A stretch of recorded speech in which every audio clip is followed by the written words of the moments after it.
Hello and welcome to another Blueprint podcast episode. My name is Hugo Lagunas. And my name is Ashley Castillo. Welcome, everyone.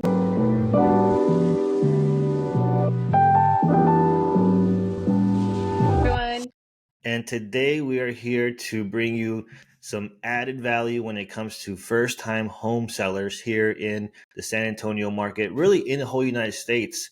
If it's your first time selling your home, we have a series of questions that Ashley and I are going to have a conversation over. And hopefully you find this very valuable. And if you have questions, of course, you can always drop your question in the comment section of this video. How are you doing today, Ashley? Well, Hugo, I'm glad we're here for another episode. I'm really excited for today's episode for us to talk about first-time home sellers because a lot of people just think of the first-time home buyers and don't directly speak to the first-time home sellers. So if you're a first-time home seller, wait till the end and grab a pen because you want to jot down everything, all these nuggets we have for you today. And if you have any further questions, like Hugo said, just reach out to us. Yep. So for our viewers who are considering to sell their home for the first time, what's the first step that they should take to prepare for this process? The first step we need to take is to declutter our home. So when you're selling your home, most people think of it as, oh, this is my first home. We all get emotionally kind of attached, right? So what people need to think about is when someone else is walking into this house, it's like a model home. That's how you have to treat it. It's the easiest way to put it. And to declutter your home, think of a model home. When you go somewhere, it doesn't even seem like anyone's living there. Believe me, whether you got kids, whether you're single, whether you got animals, you can make it happen. I've seen it done. Decluttering the home is really difficult, especially for those folks that are borderline hoarders. So what do you think? Garage sales or just having someone else help you get rid of all the stuff? How do you go about the process in justifying what should be kept and what shouldn't be kept? I know it's difficult for a lot of people. Honestly, sometimes even, and I just found out today, one of my clients said that his parent had Alzheimer's and it turned her into a hoarder. Like, it's crazy because nobody thinks about all your stuff and bless you, and the time it's going to take to get it sold if there's a lot of things in there, right? And the reason being is because people have to envision themselves living in that home. So yeah, you can have a garage sale, you can have people come over, kind of take some things, but mainly it's more about removing your personal items, removing your personal photos. If someone comes over, kind of hide your shoes, just remove personal things so that way people can actually envision themselves living there. Mm-hmm. And I think that you and I we've been doing this with so many different clients that we're more aware of these small things. But we know from experience that a lot of our clients, they don't think twice about it. They're like, it doesn't matter. But it really does matter. I know that on the buying side, when I'm taking clients around to different homes, that's the number one thing that they always say is, wow, it looks kind of messy in there, don't you think?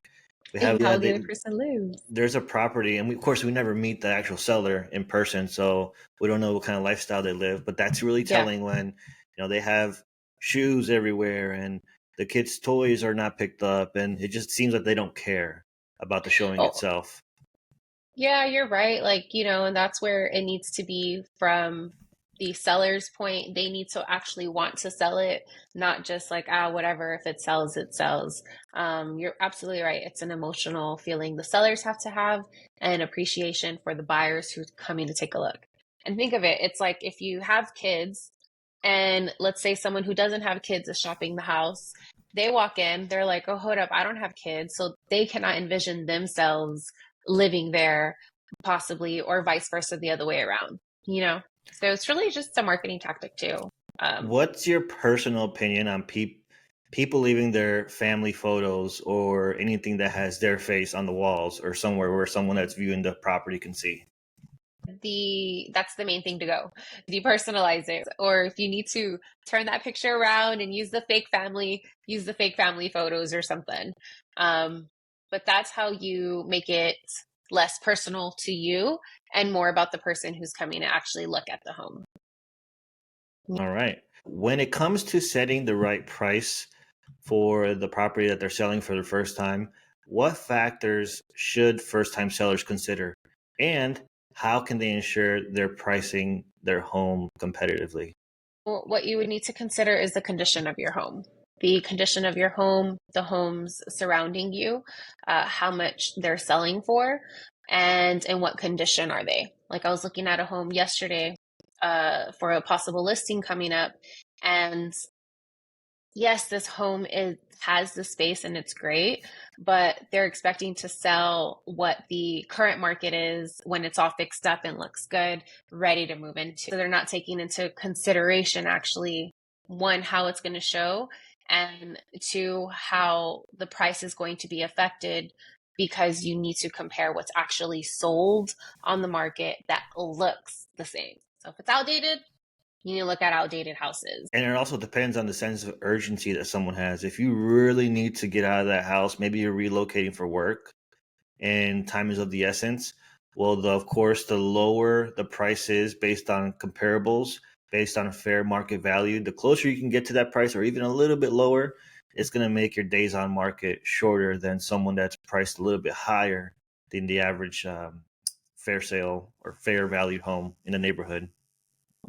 Everybody always wants a deal, right? So that's just, you got to be priced right. Price, neighborhood, tons of factors to look into. Is it an investment property? Is it a cash deal?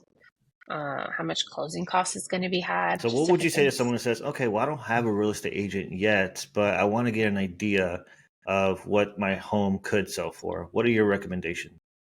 Well, one, I would say call me, call you, say that. But definitely, I would recommend to get with your trusted realtor in the neighborhood that you live in. Uh, do your research and ask your local real estate agent for a free comparison report because we all have access to it. We can all do it and take a look at what's happening in your neighborhood. Maybe they could put you on a monthly report. Everybody should reach out to get one for free. So let's talk about the curb appeal. What are some simple yet effective ways first time sellers can enhance the exterior of their home to attract potential buyers? So let's talk about the curb appeal. One of the number one things to do is to try painting the door. If it's not working, people aren't stopping, try a different color, paint the front door. And add some potted plants if you need to out in the front. Focus on making that welcoming and appealing to the buyer's eyes. And make sure it smells good. Light some candles, plug in some incense, use deodorant spray, whatever you can to kill kill any smells or odors that are just from us living. Definitely those are some things to do. So, when you're preparing a home for showings, I know it can be very daunting, it can be challenging for some. What are your top tips for first time sellers to stage their home effectively and make a lasting first impression for potential buyers that come in? Honestly, with photos are great. You can now get like 3D photos printed. It's all about marketing. So it's just about connecting with the local realtor that that you like, and that you trust, who knows and understands the market, and seeing what they feel is, best to get the home sold.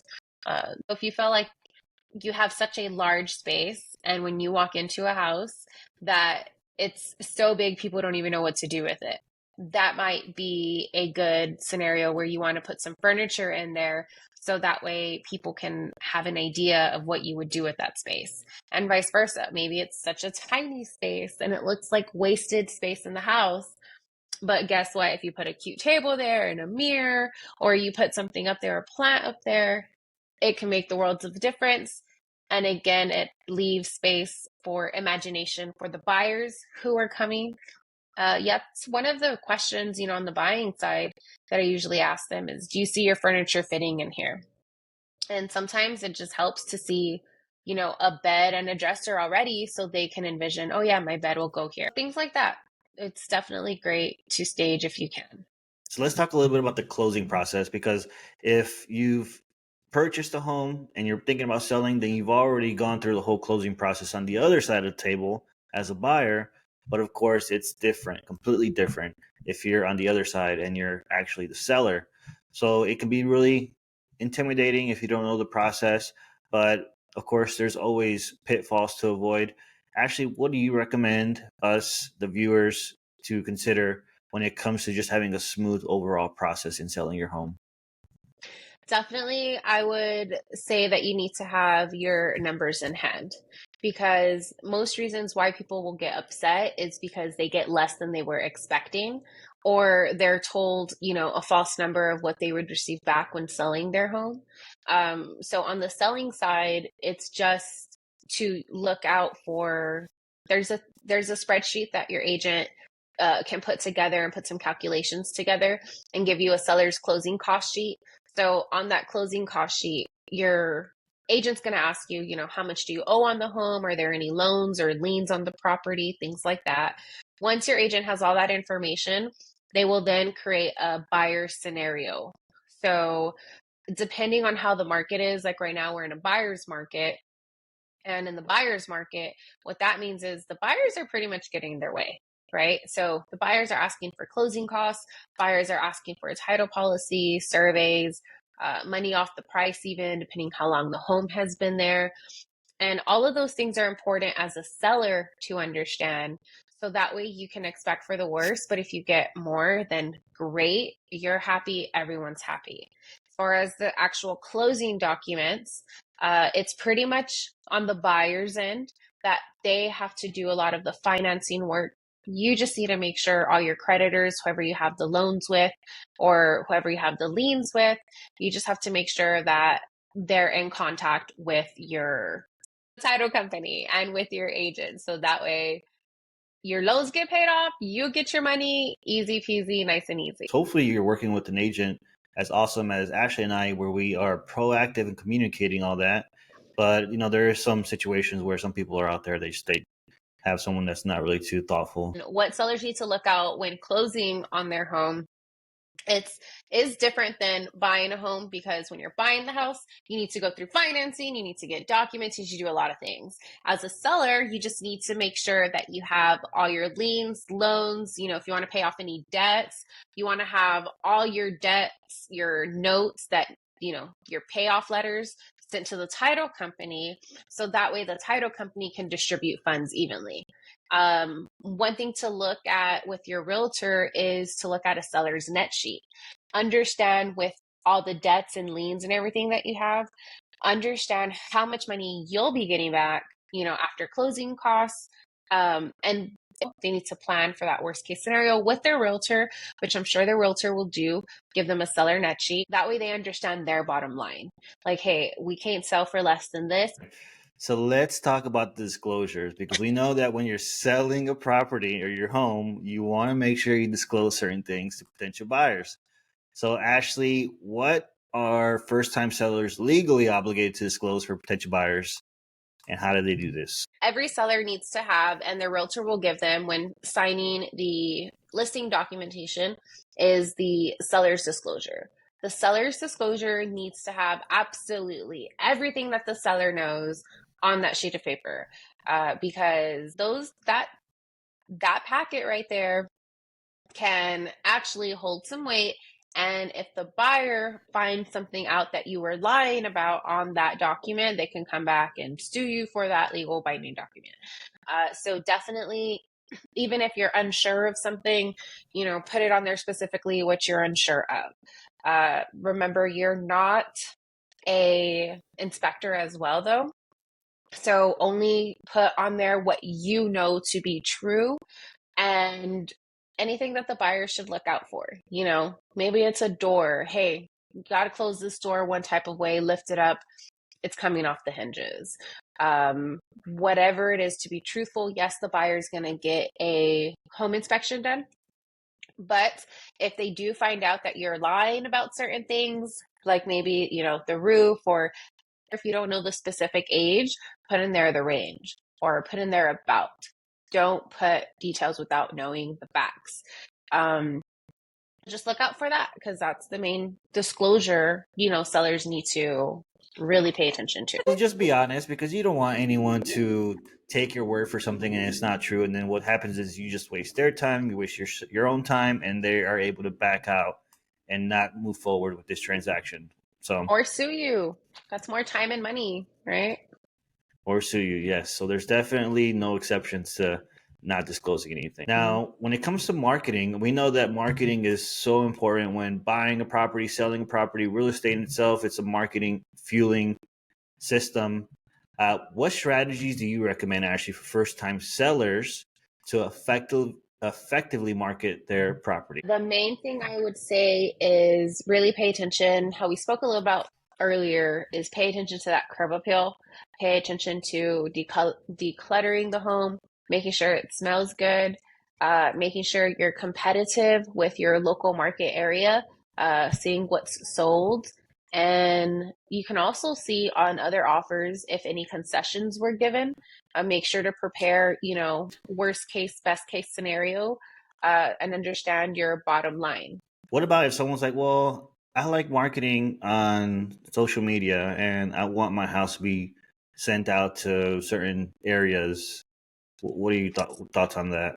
Well, definitely, because every agent that you have should have a social media following or should have a platform as to where they're marketing the homes at. Even with their brokerage, like in our brokerage, we have over 90,000 agents now. So all of our listings get marketed in front of them. Plus, we're on over 5,000 websites, showcasing our listings. Not every brokerage is like that, and not every agent even knows how to do that. So when it comes to marketing, that's definitely, should be a must for the seller. Because if the seller's online looking at homes, then somebody better be online looking at their home if it's for sale. You can contact myself and Ashley because we have a great strategy to get as many eyeballs, qualified eyeballs. We want to make sure we get the right people looking at your listing to get that home sold as soon as possible. Now, as first time sellers prepare to move out, there's always a lot of challenges when it comes to just the overall process. So, do you have any tips that they may take into considerations to streamline the overall packing and moving process? Definitely, I suggest that you create a plan, right? Create a plan and make sure you know where you're going to move to next. Make sure that if you need to sell your first home to buy something else, make sure that the buyers know that. Make sure your agent knows that as well. And make sure your agent discusses that with the buyers so everybody's on the same page. Because what you don't want to happen is the buyer back out on your house because you can't meet their time requirements. And then you're buying another home and then you can't close on that home because of, a way that was messed up here with this. And there's things that happen unexpectedly. Make sure to have a plan as to where you're going and set yourself up with a little bit of cushion for comfort, just in case you need to take over 2 mortgages. Again, it all depends on the market and the average days on market in your local area. And that's what your realtor will tell you.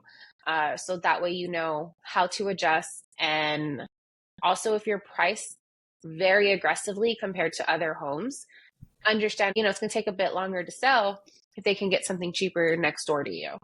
So again, this is where your realtor comes into play. And all I have to say is make sure you work closely with your realtor and understand the market that you're currently selling in. Now, and something that is really important, I know I mentioned this to you before actually, but it's always important as you're getting ready to move out, you already have your offer accepted, you're already planning on moving to your next residence. You want to make sure that you clean your home as much as possible. Leave it as clean as possible. That way, whenever someone else walks in, they get that same feeling that you received whenever you first walked into that house. So I know me personally as a real estate agent, I always put an amendment in each offer stating that the seller will clean and declutter the whole house one day before we do the closing. That way I can make sure that my client, the buyer, gets a brand new, well, unless it's used, a used, brand new to them home with no trash left behind. All right, so let's wrap up here. Let's take some time to do a little recap. Actually, you mentioned that if someone is considering to sell their home, you want to make sure you price it right. And of course, you want to have curb appeal, right? Yeah, curb appeal, declutterness, and Declutterness. You good want to make price. sure you're not a hoarder. And if you are, pretend like you're not for like 30 days. You want to make sure that people are happy to walk into this nicely fragranced house and they can see themselves living in this home. So, of course, that starts with you decluttering, as previously mentioned. And then pitfalls, you want to make sure you look at the seller's net sheet and also the seller's disclosures to get all the details. You should receive this prior to the closing from your real estate agent. And then, of course, if you're not familiar with the process, you can always reach out to Ashley and I. We can definitely help you get some more information or just highlight some of the previously mentioned items. So we touched on a lot of things. Actually, there's a lot of ups and downs. People have questions that maybe we haven't even touched on. So that's part of the conversation experience that you have with each client. We absolutely have touched on so much for our first time home sellers. And we're so thankful that everybody was here today to listen up. Everybody now knows to get a seller net sheet from their realtor and to declutter their home, make it look like an IKEA model home, and get some inspiration from online. Whatever you got to do, depersonalize it, get rid of your photos, make sure you talk to your realtor about pricing it right to sell quickly, and just creating an overall plan, right? Like, aren't plans good? You like plans? Definitely. Plans are awesome. Yeah. So create a plan. Everybody loves a plan. Remember, you can always reach out to us if you have any questions. Don't forget to subscribe to the Blueprint Podcast and catch us on our next week's episode. If you have any friends or family that you feel will find value in this, then have them hit the subscribe button down below and hit the heart button or whatever button you got to hit to bring us up on the charts. Hit that one. All right. Thank you. Have a great one.